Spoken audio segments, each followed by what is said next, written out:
আমি বলেছি যে আপনারা যদি কিন্তু হয়তো ঘুরিয়ে পেঁচিয়ে ছাড়া ৭১-এর ভূমিকার জন্য ফরমালি সরি বলবেন কি? দেখুন, আমরা এটা ফুললি মনে করি এখন যে প্রজন্ম জামাত শিবির করছে এদের সঙ্গে ৭১-এর কোনো সম্পর্ক নেই।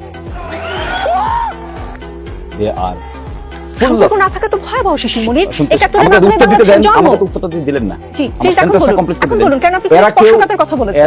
এদের এখন যারা শিবির করছে, আপনি যদি আমাকেই প্রশ্ন করেন, আমাকেই প্রশ্ন করছেন কেন? আমি ৮১ সালে জন্ম হয়েছে আমার।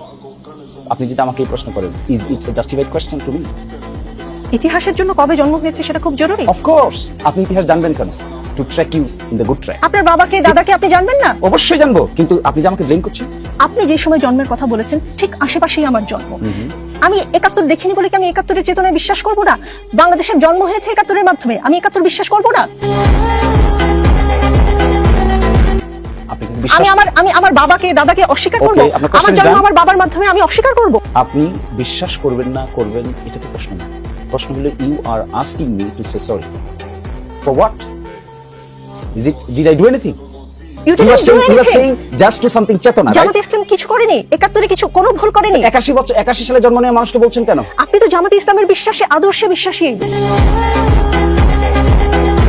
জামাত ইসলাম কি আসলে ফরমালি সরি বলেছে কখনো?